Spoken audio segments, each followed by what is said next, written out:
Hello my festive peeps, my name is Kat, aka Kakibot, and you can probably already tell what this video is going to be about. Because last night the Christmas markets here in Edinburgh finally opened. And I say finally, but you know, it was November 15th, so it was very much in time for all the festivities, so no panic there. We did not make it for the opening night last night because we were busy, and also it seemed like thousands of people decided to go, which you know, that's a level of mayhem I do not have to partake in. Instead, today on Saturday, we went out to town and checked out the Christmas markets for you, so you get a little bit of an overview. Now this year, one thing that's different from last year, if you remember last year's video, I did do quite a in-depth review and kind of like a map, a guide to all of the areas of Edinburgh's Christmas.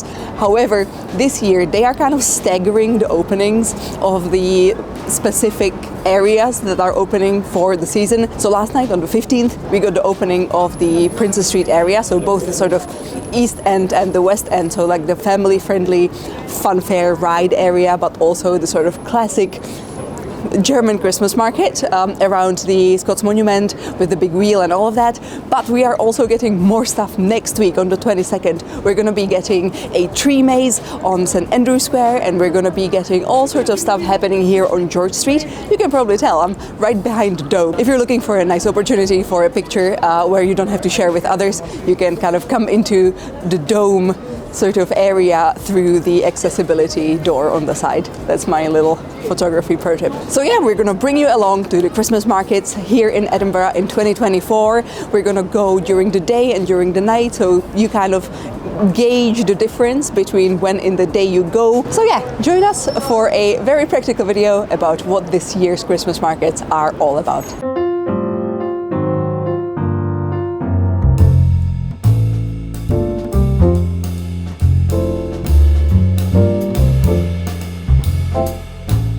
We entered through the spot right next to the National Gallery, and I immediately noticed that the setup is super similar to last year in this cluster.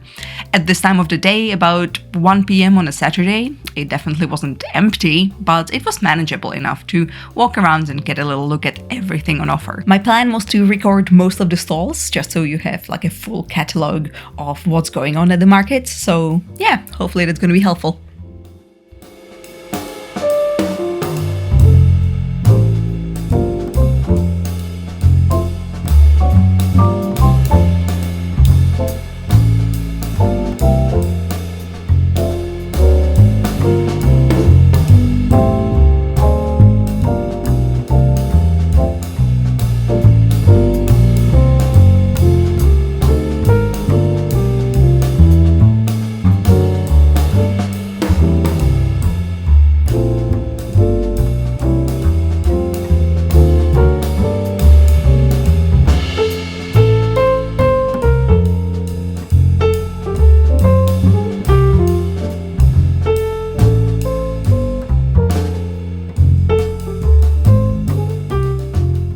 In the next area you will find the big wheel. As usual, you can claim a discount if you have an EH postcode, and there is a pre-booking option on the Edinburgh Winterfest website, although I am not sure how much of a peace of mind this will give you, considering the tickets are basically booked for the day and not even for a specific time slot.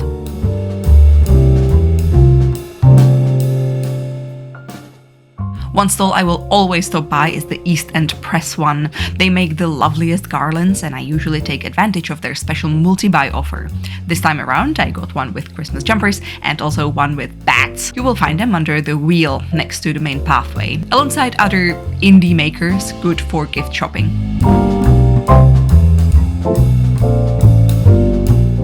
There is also a whole bunch of food available within the wheel area, and because I was super hungry at this point, it was crepe time for us.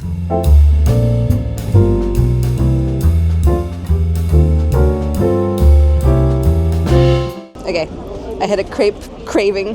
That's a nice alliteration. I really like the texture. It's like nice and chewy. Yeah, I'm satisfied. Although, £9.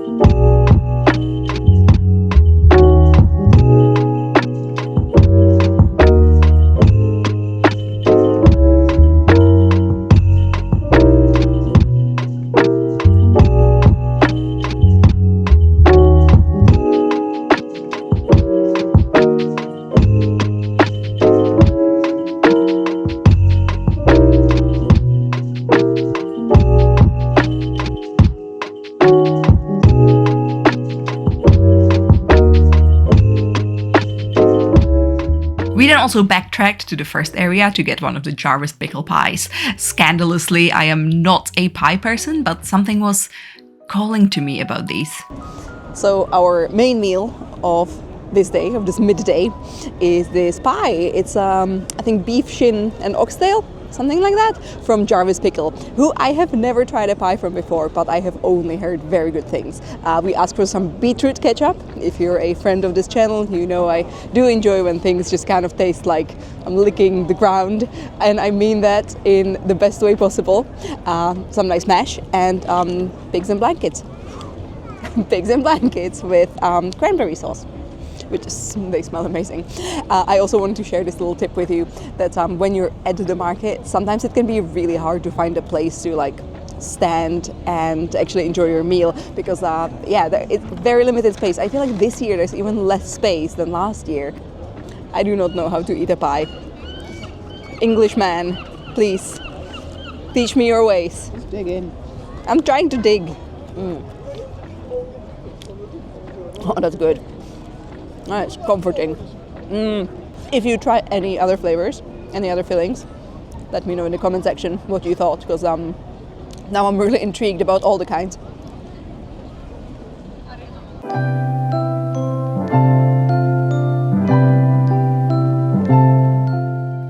This little area across the train line looks really new. Feels like some of the vendors from the George Street area last year moved over here, and I think it's quite lovely. A lot of indie producers, just an overall quieter vibe.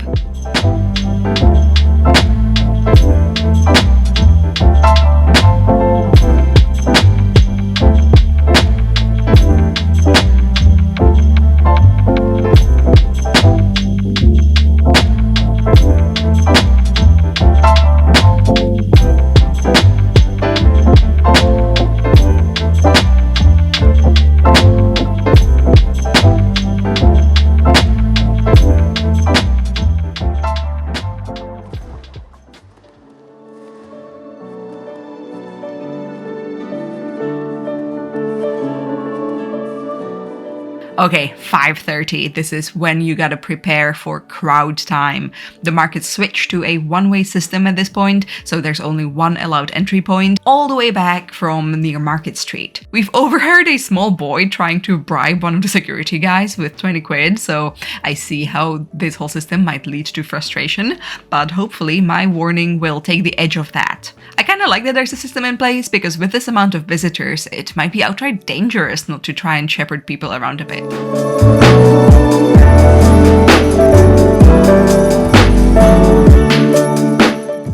I approve of the bisexual lighting this year.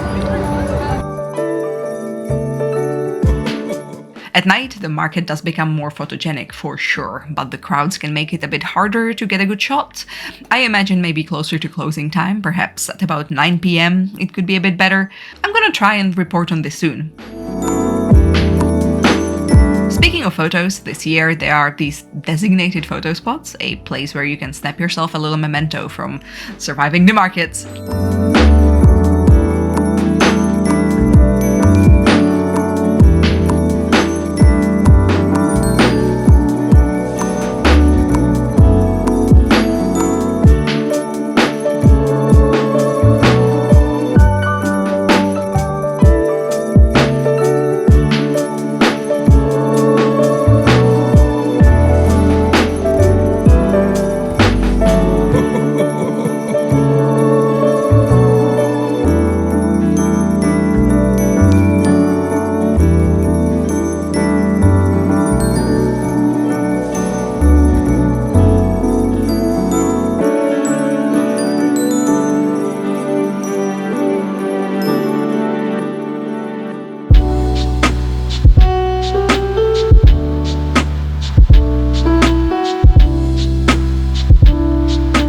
And of course, we also have the second area in the west end of Princess Gardens, the sort of more fun-fairy, family-friendly one.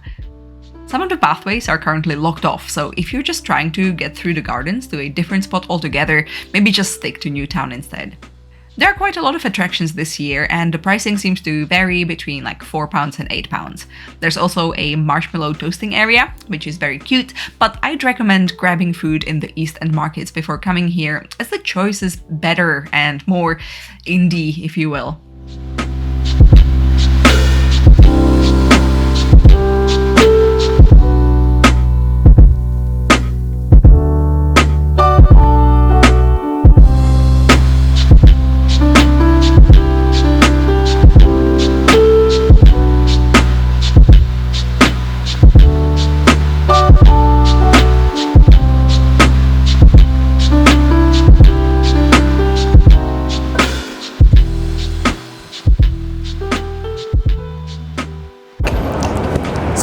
We survived the opening weekend of Edinburgh Christmas Markets, which I am quite surprised about because I was genuinely worried. Like, this is sensorically a lot. So if you're like a sensory seeking person, then you're gonna love it. If you're a sensory avoidance person, then maybe bring some earplugs or something.